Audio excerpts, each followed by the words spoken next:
pretty much this is just a 1 second 1 stack bypass, aka it's a Y1 1 stacker for Psycho PvP. Pretty much, if I auto it here, you'll see that it goes underneath the 1 second defenses, causing it to go through 2 layers at once, as you can see. 2, 2, 2, 2. Fully legal, considering it's not technically a 2-wall. Only problem with it is if you can see here, if they're 1 stackers and pointing upwards, you will not be able to hit them. So say they have a gap where they have the normal too high with the slab, like this. And they have the slabs underneath it or on the top to stop, quote unquote, stop revs. You will miss this one, causing your rev to clip on it. So unless you have like the mid-air rev hybrid, or just a rev hybrid in general that will nuke its own stack, you will not be able to break this. Unless of course you use a Y1, which, you know, I wouldn't, but up to you. But pretty much, if you don't want that, you can always just have 2 rows missing here, and you'll create a defense. So pretty much, this is a defense, and this one is a defense. The rest all will, as you can see, breach through. If you want to test it on crystal, you'll have to set the LB durability to 9, as, you know, 9 dispensers. Any 1 stackers with 5, I'm pretty sure you can do the same.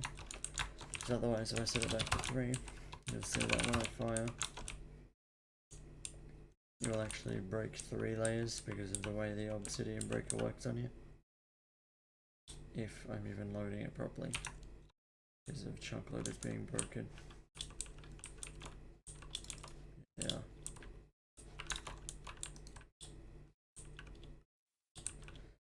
Let's go. But anyways, as you can see, breaks through. And it breaks it wider than it does on Psycho. So obsidian durability 9 to fully test this. Pretty much, to defend against it, you would use these and then just have sand on top of it if you really want. I'll stop any normal 1 stackers as well, just in case they use this, bypass the sand walls, and then they use a normal 1 stacker to break these caps here. At least then they'll run into sand, which will drop down once they break it. But yeah, that's pretty much it for this gun. I won't be releasing it, but you can probably just create your own. It's just a cubic ratio going down to the piston that just shuts right as the power shoots, which also realigns it. As you can notice, the infinite boosters are on the right, pushing all the power to the left. If it didn't have that, it would slide when it gets to the first game tick's endpoint. It would just slide to the left. Other than that, the only other use for this cannon will just remain private. You could always do 2 ticks of scanner, so like this here, something like this. Just have 1, 2, 3 like that. That way when you fire. Now that one wouldn't work on auto, I wouldn't recommend it, but pretty much. No, it didn't. It's probably too close in ticks. Let me try that.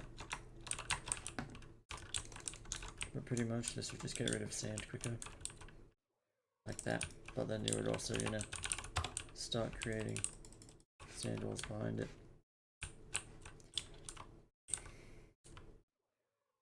As you can see, it goes through 4 on those ticks, I think. And that one wouldn't work on auto as far as I'm aware. Also, this is a neat little trick that when people try to patch a Y2, you know, common sense here, we'll just go under. So if you're far enough in, they just won't notice, which only has a purpose if you're planning on revving with a 1 eye, but you know, just another part of the cannon. Just to show you, let me just do this. This variant with this much power, which is 19 long by the way, goes pretty much 1018 blocks as you can see, landed underneath. So yeah, so that's about 62 chunks, which is about 250 TNT per wall. Well, 280, but you get the point. It's a 1 second clock. It has to be like this because, as you can see, when it fires, this one stays active, which would just hold the piston open perpetually, which I can just show off. Also, yeah, so or just hold it open if you order. Also, it just uses a bunch of blood power to pretty much make sure that it's as quick as possible, so I didn't have to build it higher. I could have always added ticks to build it lower, but you know, 10-minute cannon's a 10-minute cannon. Also, if you wanted to change ticks here to have this instead, and then use a full Y one, as you can see, there's just a pressure plate up this end. So yeah, this is only compatible with arcing cannons as long as they get past a trapdoor, which the split your assist mid-air, I do believe it will clip with the mid-air sand and rev nuke power, but you'd have to test that for yourself. So if I do release it, it will probably just be in the description of this.